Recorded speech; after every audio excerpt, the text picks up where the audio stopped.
이 시간 말씀은 베드로전서 1장 1절서부터 9절입니다. 베드로전서 1장 1절서부터 9절을 제가 개역 한글 성경으로 읽어드리겠습니다. 예수 그리스도의 사도 베드로는 본도, 갈라디아, 갑바도기아, 아시아와 비두니아에 흩어진 나그네, 곧 하나님 아버지의 미리 하심을 따라 성령의 거룩하게 하심으로 순정함과 예수 그리스도의 핏부림을 얻기 위하여 택하심을 입은 자들에게 편지하노니 은혜와 평강이 너희에게 더욱 많을지어다.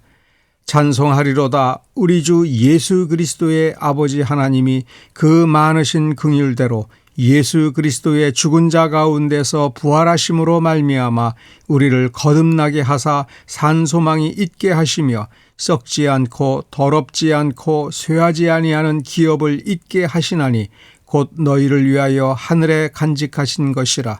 너희가 말세에 나타내기로 예비하신 구원을 얻기 위하여 믿음으로 말미암아 하나님의 능력으로 보호하심을 입었나니 그러므로 너희가 이제 여러 가지 시험을 인하여 잠깐 근심하게 되지 않을 수 없었으나 오히려 크게 기뻐하도다. 너희 믿음의 시련이 불로 연단하여도 없어질 금보다 더 귀하여 예수 그리스도에 나타나실 때에 칭찬과 영광과 존귀를 얻게 하려 함이라. 예수를 너희가 보지 못하였으나 사랑하는도다.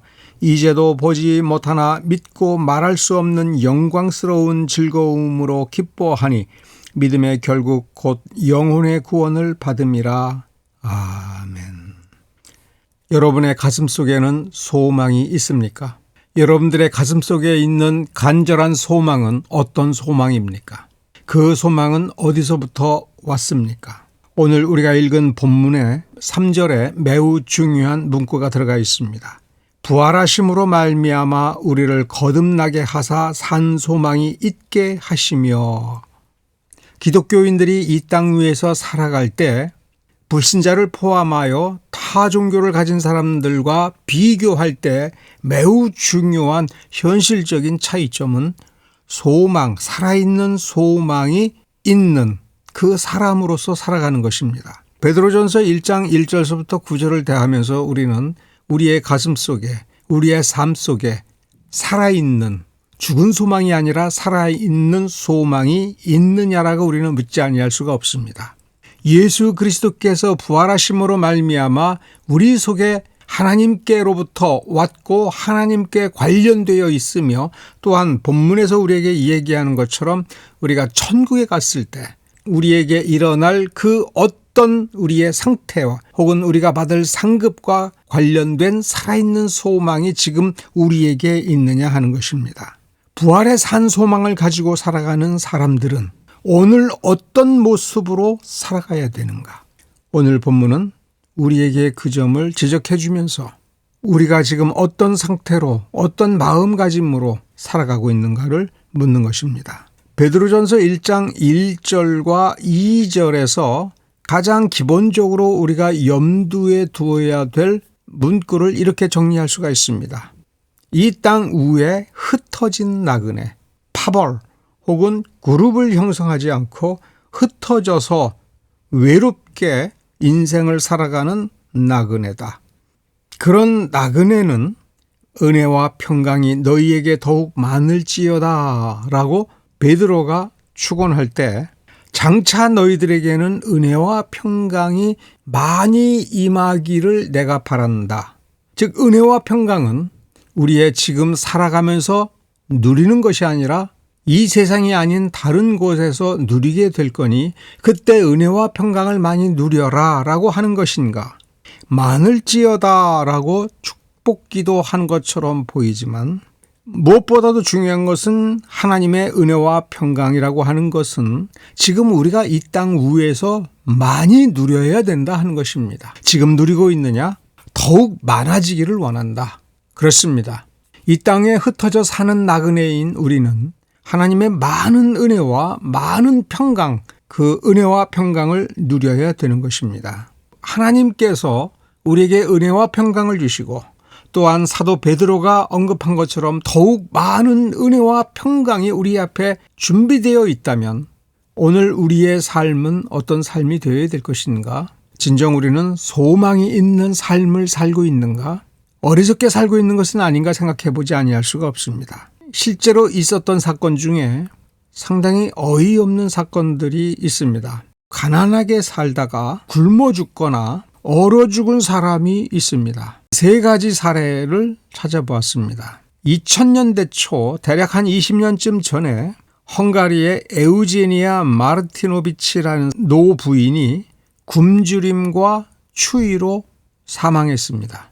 사망하고 나서 신고를 받고 온 경찰이 집을 조사하던 중에 매트리스 속에서 15만 달러 상당의 현금과 금괴를 발견했습니다. 이 소식을 들은 이웃 사람들은 깜짝 놀랐습니다. 너무나도 가난하여 난방도 하지 못하고 음식도 겨우겨우 조금씩 구해서 먹었던 사람이고 결국 굶주림과 추위로 죽었는데 약 15만 달러 상당의 현금과 금괴를 가지고 있었던 부자였던 것입니다. 그런데 굶주리다가 추위에 얼어 죽은 것입니다. 이런 일이 또 있었습니다. 1990년대에 뉴욕에 거주하던 나이 드신 여자분이 폐가와 같은 집에서 쓸쓸히 살다가 사망했습니다. 집은 더러웠고 전기는 이미 끊어졌고 굶주린 상태였습니다. 이분 또한 굶어 죽은 것이 분명합니다. 그런데 나중에 밝혀진 것은 집안 여기저기에서 현금만으로도 수십만 달러가 발견됐고 은행 계좌에는 수백만 달러가 있었습니다. 백만장자죠. 백만장자임에도 불구하고 극단적일 정도로 돈을 쓰지 않고 그래서 전기도 끊어진 것입니다. 이렇게까지 철두철미하게 아껴서 가난과 굶주림에서 결국 굶어 죽은 이분의 가슴속에는 무슨 소망이 있었겠습니까? 이웃에게 선을 베풀지도 않았고 자기에게 베풀지도 않았고 도대체 이분의 삶은 무슨 삶이었겠습니까? 더 거슬러 올라가면 1947년에 뉴욕 브롱크스라고 하는 지역에 부유한 집안 출신의 형제가 살고 있었습니다. 그런데 그 집은 사람의 왕래도 없었고 철저히 고립된 채 쓰레기가 잔뜩 쌓여 있는 그런 집이었습니다. 두 형제가 모두 죽었습니다. 경찰과 소방관들이 와서 이 집을 정리할 때 쓰레기가 120톤이 나왔습니다. 그런데 그 쓰레기 틈에 엄청난 현금, 금괴, 귀중품들을 발견했습니다. 당시 사람들은 대단히 충격을 받았습니다. 그래서 콜리어 형제 증후군이라고 하는 용어까지 생겨났을 정도였습니다. 자기에게 있는 것을 가지고 전혀 선을 행하지도 아니했고 그 삶을 아름답게 하지도 않았습니다. 굶주림에 시달리고 추위에 시달리며 외로움의 고통을 겪을 때에 그 고통은 무슨 의미가 있습니까? 아무 의미가 없지 않습니까? 최근에 김장하라고 하는 분에 대한 관심이 집중이 되고 있습니다. 가난하여 중학교까지만 다니고 한약방의 심부름꾼으로 취직을 하여 평생 한의사로 살아가면서 많은 재산을 모아서 그것을 전부 이웃을 위하여 혹은 학생들을 위하여 장학금으로 내놓은 분이 있습니다. 1984년에 당시 약 100억 원 정도의 자기 돈을 들여서 명신고등학교라고 하는 고등학교를 만들었습니다. 1984년 당시에 100억 원을 지금의 화폐 가치로 환산을 해보면 약 2천억 원 정도의 가치가 있는 돈이라고 합니다. 한약방을 통해서 돈을 굉장히 많이 번 모양입니다. 근데 그 돈을 자기에게 쌓아놓지 않고 모아가지고 상당히 좋은 시설로 고등학교를 세운 뒤에 10년쯤 지나서는 이 학교를 국가에 헌납했습니다. 지금 화폐 가치로 2천억 원을 쏟아부어서 학교를 짓고 학교가 잘 운영될 만하니까 자리를 잡으니까 그 학교를 국가에 헌납을 하고 자기는 손을 뗐습니다. 자기 자신을 위해서는 거의 돈을 쓰지 않고 허름하게 살고 허름한 옷을 입고 앞장서서 나서지는 아니하고 이름도 없이 이후로도 그는 돈을 버는 그대로 가난한 학생들에게 장학금을 주고 그 장학금을 받은 학생이 나중에 훌륭한 사회인이 되고 상당한 지위에 올라갔을 때 감사 인사를 하러 가도 내게는 감사하지 마라. 내가 사회로부터 받은 바를 너희에게 주었으니 네가 나중에 이 사회에 그것을 돌려주라. 그가 굶주리지는 않았으나 호의호식은 하지 않았습니다. 돈을 아꼈습니다. 돈을 아끼고 돈을 쓰지 않는 것은 현대사회에서 대단히 불편한 일입니다. 어떤 돈으로 얻을 수 있는 쾌락을 다 포기한 것입니다. 고생이라면 고생입니다.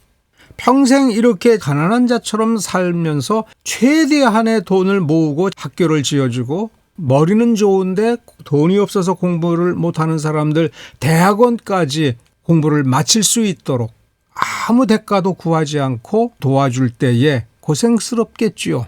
자기가 쓰고 남은 돈을 주체하지 못하니까 그 남은 돈을 이웃에게 준 게 아닙니다.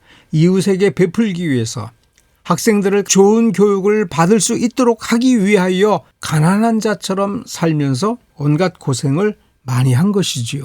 이 김장하 선생의 가슴 속에는 뭐가 있었습니까? 어떤 소망이 있었겠죠. 우리는 그것을 짐작할 수가 있는 것입니다. 바라는 것이 없고 그저 내게 있는 것을 내가 간직하여 나만 쓰겠다. 아니 내가 쓰는 것도 아깝고 그냥 간직해 두고 있겠다라고 할 때, 그리고 그러한 예화들을 이 성경 말씀에 비추어 보면 우리는 어쩌면 많은 현금과 금덩어리를 간직하고 있으나 굶주림에 시달리고 추위에 고통하다가 그렇게 죽어간 사람들과 다를 바 없는 그리스도인이 아닌가. 그러면서 스스로는 예수만 믿으면 돼. 예수 이름만 부르면 돼. 그러면서 아무것도 하지 않고, 그러면서 자기 자신을 어떤 변화를 이루기 위해서 몸부림치듯이 간절하게 추구하는 일조차도 하지 않고 동굴 속에 혼자 기어들어가서 동굴의 입구를 막아놓고 캄캄한 곳에서 아무것도 먹지 아니하고 그저 주여 주여 이렇게 부르면서 도 닦듯이 그렇게 살아가는 것은 아닌가, 우리는 반성해 봐야 됩니다.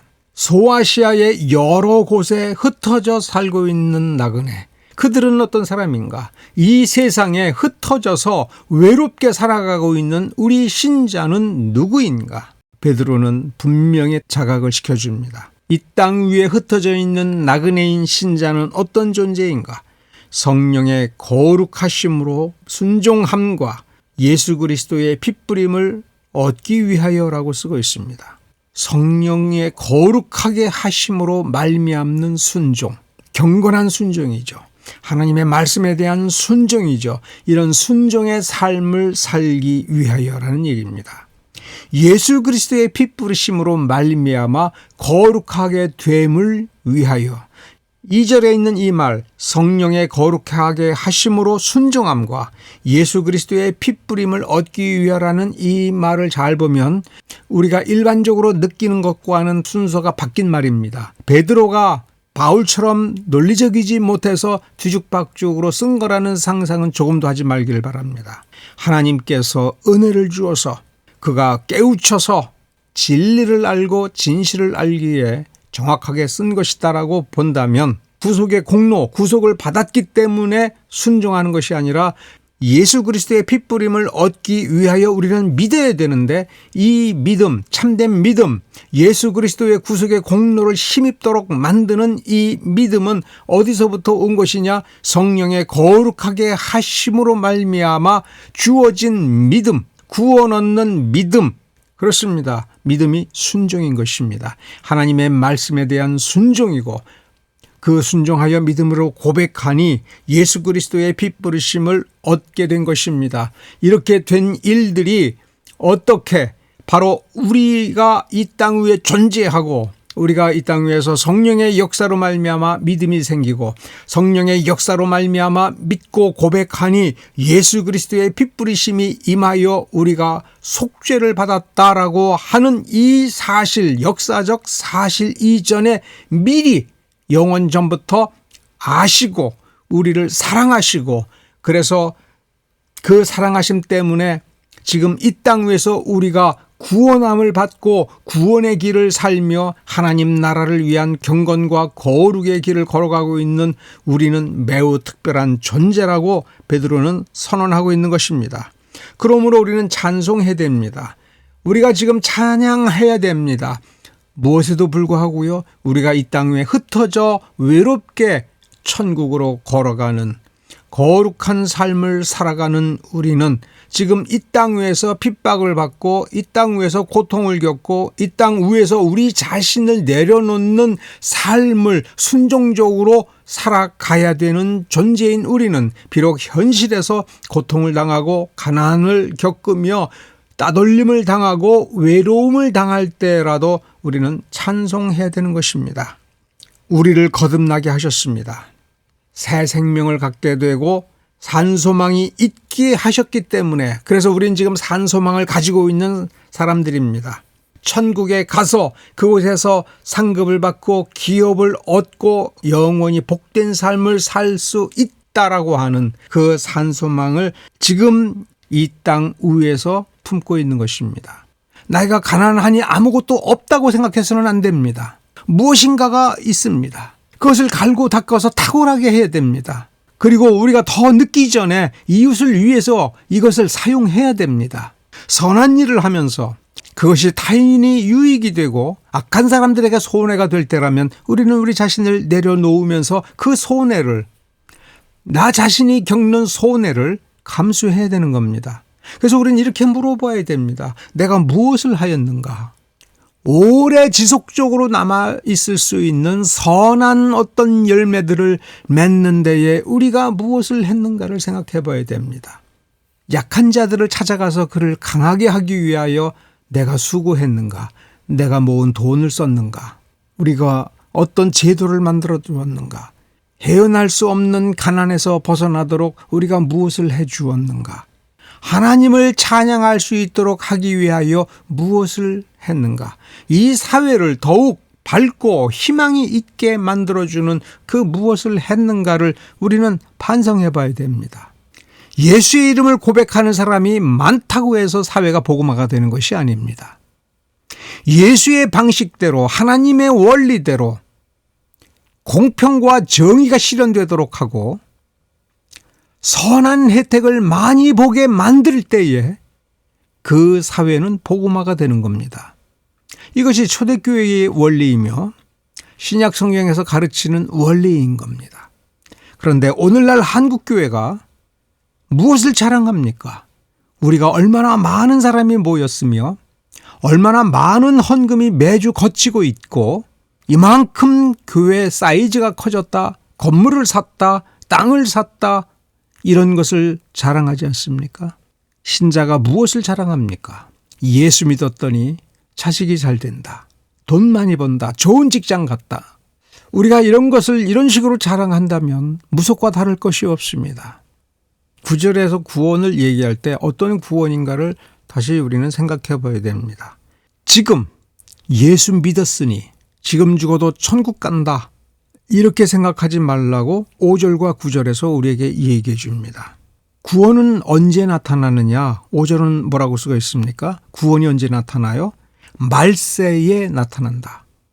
구원은 언제 받는 거라고 쓰고 있습니까? 말세에 받는 것이다. 세상 끝날 때에 받는 것이다. 9절과 연결하면 세상 끝날 때에 내 영혼이 구원받는다, 이것입니다. 그러면 지금 믿어서 무슨 소용이 있는 것입니까? 말세에, 세상이 멸망할 때에, 혹은 개인적으로 이 세상에서의 생이 끝날 때에 영혼의 구원을 받을 것이다라고 하는 확신만 가지고 죽기를 기다리는 것이 아니라 7절을 읽어보면 예수를 믿는 그 믿음은 시련을 당하는 믿음이다.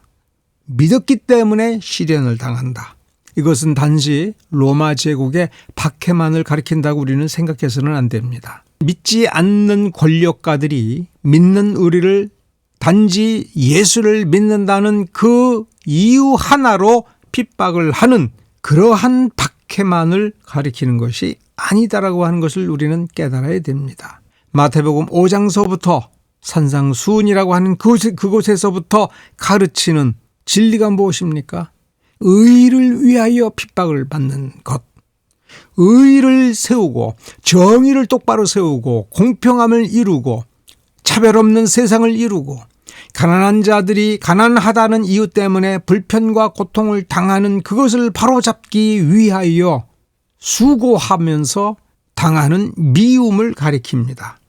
믿음의 시련이라고 그랬습니다. 이것은 없어질 금보다도 더 귀하여 칭찬과 영광과 존귀를 얻게 되는 원인이다. 이렇게 쓰고 있습니다. 여러분은 천국 갈 소망으로 지금 예수 믿고 예배를 드립니까? 칭찬과 영광과 존귀를 받기를 소망하면서 오늘 여러분들에게 주어진 달란트를 쓰고 있습니까? 하나님의 말씀에서 제시하고 그래서 하나님께서 찾으시는 합당한 선을 행합시다. 그 일이 무엇인지 기도합시다. 그 일을 반드시 이루어가는 삶을 살도록 합시다. 기도하겠습니다.